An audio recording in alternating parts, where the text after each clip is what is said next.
Estamos de vuelta en Mesa Central y vamos a platicar acerca de las empresas a las que mejor les fue en el tercer trimestre y también a las que, pues, peor para la lágrima.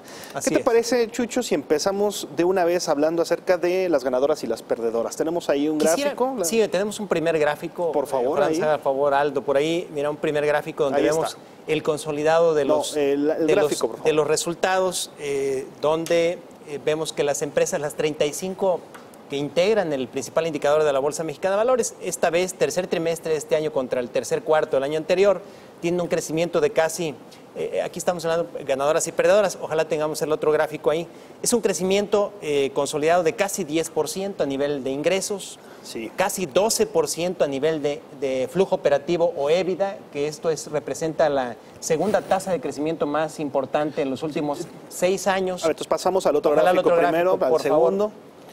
Chucho, yo pensé que ibas a empezar hablando de las empresas. Sí, mira, hay que hablar un poco primero de cómo les fue a nivel consolidado. Mira, el 11.6 que comentábamos ahí, que representa pues, la tasa de crecimiento en flujo operativo más alta en los últimos, para un tercer trimestre en los últimos 6 años.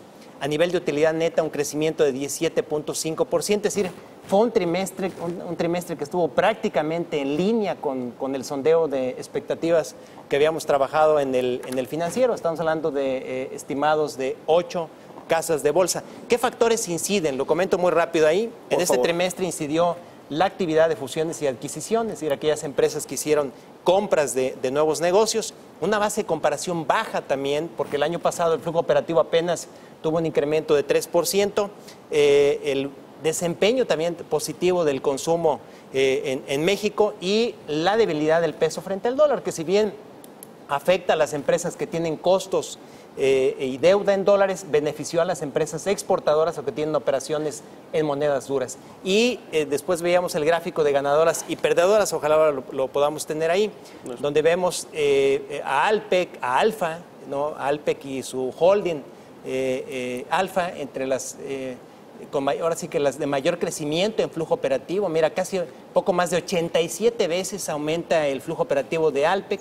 En el caso de Alfa y de Alpek estamos hablando de que inciden comparativos bajos, la integración de nuevos negocios. Mexichen también integra nuevos negocios. Liverpool, una base de comparación baja, el año pasado se vio afectada por el tema de los terremotos. OMA, eficiencias, es un tema totalmente de eficiencias, expansión en márgenes.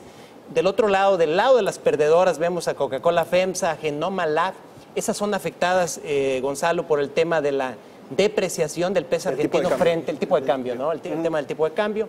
Y Lala, que pierde calcio con sus operaciones en Brasil. Cuervo, está buena esa frase.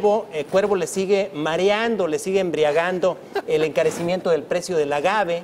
Y en Peñoles, fíjate, Peñoles, que fue una sorpresa negativa, pues ahí incidió la caída tanto del precio del cobre como el precio de la plata como el precio del oro. La plata más o menos pierde 12% de su valor de manera anual y la plata el oro, perdón, un 6%. A ver, Abraham, ¿cómo ves el desempeño en este tercer trimestre? Me gustaría hablar un poco más también sobre qué es lo que se espera hacia adelante, ¿no? Ya vimos estos resultados, creo que Chucho ya explicó bastante bien qué es lo que vimos en esta temporada de reportes trimestrales, pero quiero mostrarles en la terminal de Bloomberg cuál es la perspectiva que se tiene sobre las ventas y sobre los beneficios.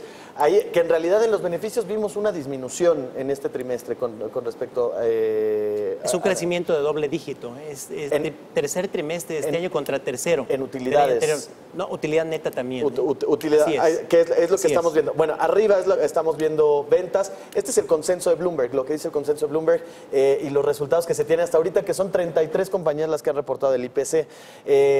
Crecimiento de ventas, doble dígito, 14%, pero hacia adelante se espera un poco más débil. Pareciera que se están acabando estos motores de empuje y estas bases de comparación que ya también mencionabas, que estaban impulsando de alguna forma a las compañías a mostrar buenos resultados. Y pues ahí, digo, creo que la gráfica es bastante elocuente, al menos en la de arriba, que habla de las ventas, de las ventas, los crecimientos esperados en las ventas. Podría pasarse, o lo que se espera es que hacia el cuarto trimestre de 2018 y de ahí en adelante sean crecimientos de menos de 8%, 2%, 4%, 6% es lo que se espera para los siguientes. Entonces, pareciera que estos motores que tú ya mencionabas, que dieron buenos resultados en este trimestre, se están acabando. Barry. Y un factor que tenemos que considerar también, Gonzalo, es el precio de las materias primas, en particular el caso del petróleo, ¿no? Sí, señor.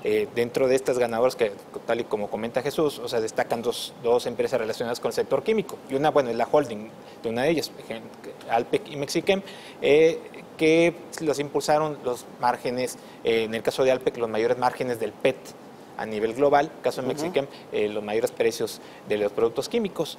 Y bueno, esta situación se va a mantener al menos este trimestre que está empezando, ¿no? Pero detrás de ello está también el comportamiento de la economía en general del país. Hoy por la mañana el INEGI dio a conocer el dato del PIB del crecimiento de 2.7% en el tercer trimestre, que fue un poco por encima de lo esperado, de 2.4%, lo cual de cierta forma incidió en el desempeño positivo en los reportes de las empresas. Que ahí tenemos, a ver, perdón, ahí hacia adelante, Chucho, ya veíamos algunos de los datos que estaba dando Abraham, y ahorita lo mencionaba también los consecuentes, digamos, algunas de las características que se dieron a nivel macro para el beneficio de estas empresas. ¿Qué va a pasar? A ver, el siguiente trimestre ya es el último. Cuarto trimestre, la última, así es. Mencionabas que Santa Claus viene con regalo. No, a lo que me refería es, comentaba Abraham, la expectativa inicial de los estrategas es de que el principal indicador de la Bolsa Mexicana de Valores podría cerrar este año con los 53,000 enteros, cosa que después fue modificada, se ajustó a la baja, se hablaba después de los 50,000 enteros. Lo que comentamos es difícilmente se puede, digo, Sí. por la situación, el entorno, lo que ha aparecido con el aeropuerto, difícilmente se va a alcanzar esto. El tema de resultados, además quisiera complementar aquí. Adelante. Sí, es retador el cuarto trimestre. Exacto. El cuarto trimestre, a diferencia del primer trimestre donde tuviste una base de comparación baja, hay que recordar que el tercer cuarto del año pasado, el EBITDA de las empresas que integran la muestra, el principal indicador de la bolsa, tuvieron un crecimiento apenas 3%. Ahora va a ser, el cuarto trimestre del año pasado va a ser más alta la base de comparación porque el crecimiento fue de casi 10%. Tremendo. Casi 10%, es muy difícil. A eso súmale incremento de tasas, mayor cautela por todo este ruido del aeropuerto, digo, queramos o no, sí genera ruido, cautela en los consumidores, sí hay un entorno más difícil, más retador, los energéticos que siguen también pesando sobre las compañías, ¿no? En los costos de las compañías. Nos quedan 3 minutos, Barry. Sí, en general, los reportes de las empresas fueron positivos del tercer trimestre, Gonzalo. Yo subrayaría también que en los reportes cada vez se mencionan dos palabras, América Latina. O sea, cada vez, ¿qué significa? Que las empresas mexicanas están tomando mayor importancia al subcontinente. Por ejemplo, el caso de FEMSA, en el momento en que anunciaba sus resultados trimestrales, decía, señores, acabamos de abrir nuestro primer OXXO en Perú. Y ya no como plan piloto, sino como algo real, y también aparte de otros negocios. Sin embargo, este cuarto trimestre es bastante retador. O sea, solo en octubre el tipo de cambio ha aumentado 5% en promedio contra el mismo mes del año pasado. Y aparte, lo que comentamos de los ambientes de confianza. Abraham. Creo que eso es algo muy relevante también lo que está diciendo Baude, digamos, la exposición que tienen las compañías mexicanas a operaciones o a lo que pase en el resto del continente, en el resto de América Latina. Creo que eso es algo bastante interesante. Quería yo mostrarles como conclusión el gráfico de las valuaciones, de cómo están las valuaciones en el mercado y aprovechando también lo que decía Chucho acerca de que es complicado que se alcancen los 50,000 puntos siquiera ya para el cierre del año. Es cierto, es complicado, pero sí hay ciertas oportunidades y en términos de evaluación, pues este gráfico nos lo puede confirmar. En este momento el IPC cotiza a un múltiplo de 14, casi 15 veces precio-utilidad, o sea, el precio respecto de la utilidad, y eso es un nivel, una evaluación que no se veía desde 2011, como podemos ver en este gráfico. Entonces, creo que en términos de evaluación, al menos el IPC sí podría tener una revaluación que quizá pues se vea empañada por algunos factores externos más allá de los resultados corporativos que se obtienen. Hay valuaciones muy atractivas, termino muy breve, valuaciones muy atractivas